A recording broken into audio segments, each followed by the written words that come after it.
আছে airport museum, এটা হচ্ছে এয়ারপোর্ট মিউজিয়াম আর উল্টো দিকে ওখানে কোনো ভিডিও অ্যালাউ নেই, তাই এখানেই বলে দিলাম। তো ওখানে ঢুকিয়ে তারপর আমরা বলছি কী আছে কী নেই। আইস ভিতরে তো ভিডিও তুলতে দিচ্ছে এই যে এইসব জায়গাতে। তো এইটা হচ্ছে আমাদের এয়ারপোর্টসের ওই সামনে যেটা এয়ারপোর্ট মিউজিয়াম লেখা আছে ওইখানে 40 টাকা টিকিট কেটে ঢুকতে হয়। আর এখানে গাড়িতে সামনে রাখার অনেক কিছু পাওয়া যাচ্ছে এয়ারফোর্সের। তো দেখি ভিতরে কি কিনতে পারি। আর আমাদেরকে একরকম আইডেন্টি কার্ড দিয়েছে এখানে ঢোকার সময়।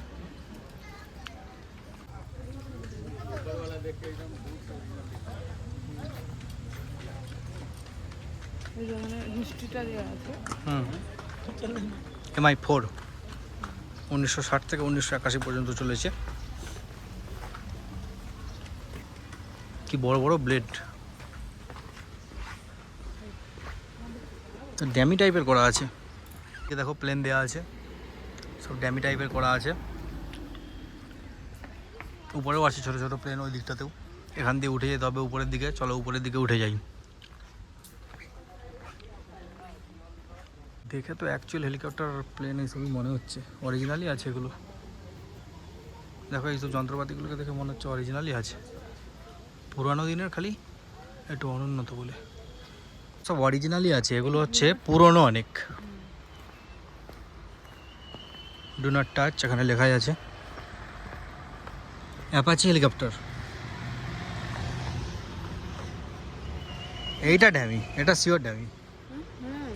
এই ওয়ার্ডস লেকে গতকাল সন্ধ্যেবেলা এসেছিলাম, তোমাদেরকে দেখালাম। 5টা বেজে গেছিলো, তখন বন্ধ হয়ে গেছিলো। আজকে আবার সেই দেখো বোটিং হচ্ছে। আজকে আবার এসেছি একটু তাড়াতাড়ি, এখন 4টে বাজে। 1 ঘন্টা এখন এখানেই টাইম পাস করবো। 1 ঘন্টা টাইম পাস করে তারপরে যাবো এখান থেকে। এই দেখো আমরা টিকিট কাটলাম 4 জনের, 20 টাকা করে, 20, মাত্র 20। দেখার জন্যেই, এই ভিউটা দেখার জন্যই এখানে আসা। এই যে লেক, বোটিং হচ্ছে লেক দিয়ে। আর ওই পারেও যাওয়া যাবে, এই যে রাস্তা এখান দিয়ে। ওই উপরে উঠে গেলে ওখানে টয়লেট আছে। আর এই গাছের ফুলটা দেখো, খালি বেগুনি কালারের ফুল, নিচে পড়ে কালারটাও কি সুন্দর হয়ে গেছে একদম। মাটির যেন ঘাসের সাথে সবুজ আর বেগুনি মিশে গেছে। আরও এরকম পরপর গাছ আছে ওদিকে। এখান দিয়ে হেঁটে হেঁটে সেখানে যেতে হবে একদম। ওই দিকটাতেও যাবো, গিয়ে দেখাবো। এই দেখো বোটিং হচ্ছে এখানে, ধরো এইটুকু ঝিলেতেও আবার হচ্ছে, এইটুকু লেকেতেও আবার আমাদের পরিয়েছে, life jacket পরিয়েছে, safety jacket.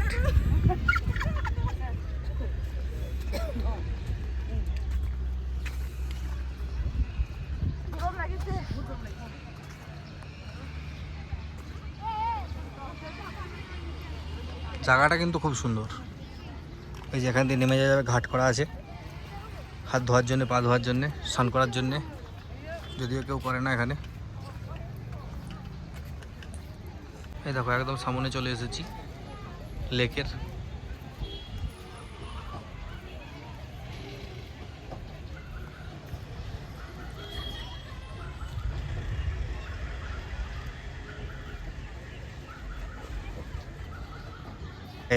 Hello guys, ভালো জিনিস একটা পেয়েছি।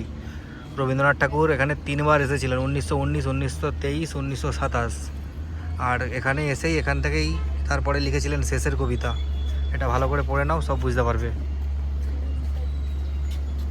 পজ করে নাও। আর্টটা দেখো, এখানে লাইভ আর্ট হচ্ছে। মানে এই গাছ, এখানের যে সিনসিনারিগুলোই আঁকা হচ্ছে।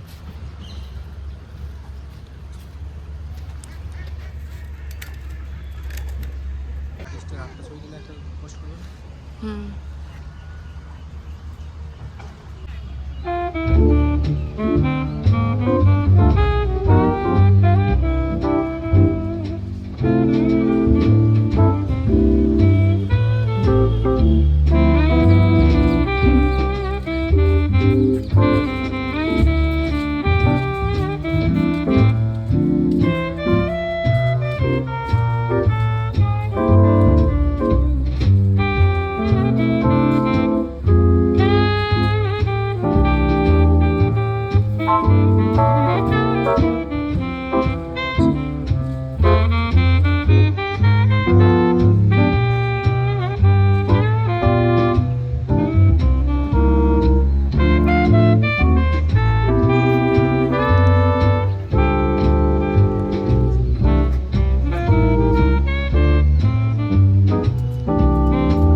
গাইস, এই হাঁসগুলো একটু ভয় পাচ্ছে না, সামনে দাঁড়িয়ে আছি, এরা নিজেরাই চলে আসছে সব পরপর।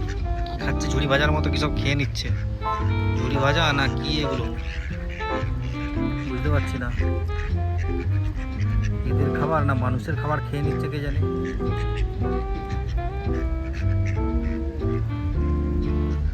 (1897) সালে তখন হচ্ছে আর্থকোয়েক হয়েছিল, তখন লেকের অবস্থা এরকম হয়ে গেছিল। এই সেই ছবি 1897 নেতাজি সুভাষচন্দ্র বসুর জন্মসালে হচ্ছে। এখানে দেখে নাও গাইজ, যুদ্ধ লেগে গেছে, আর ওইখানেও কত সুন্দর সেজে দাঁড়িয়ে আছে দেখো। খাসিদের ট্র্যাডিশনাল ড্রেস এটা, খাসিয়া উপজাতি।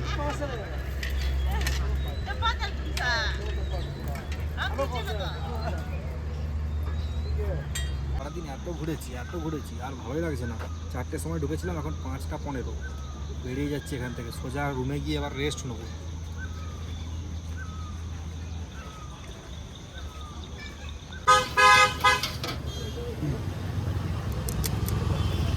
এখানে ফুচকাটা টেস্ট করে দেখি কেমন খেতে।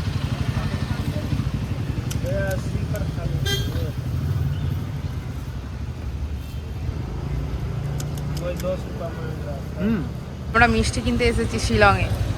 এখানেও প্রচুর রকমের মিষ্টি আছে, প্রচুর মিষ্টি আছে, জিলিপি থেকে শুরু করে কিছু বাদ নেই, কালাকাঁদ, রসমালাই, কিছু বাকি নেই, সব আছে এখানে। আমরা নিচ্ছি পুরি, রসগোল্লাও রয়েছে, পুরি সবজি নেবো আমরা। হ্যাঁ, কচুরি রয়েছে, মানে কিছু বাকি নেই, সব রয়েছে। মিষ্টি এটা 30 টাকার চমচম, দাঁড়াও, কাটো না। ঠিক আছে, 30 সমান।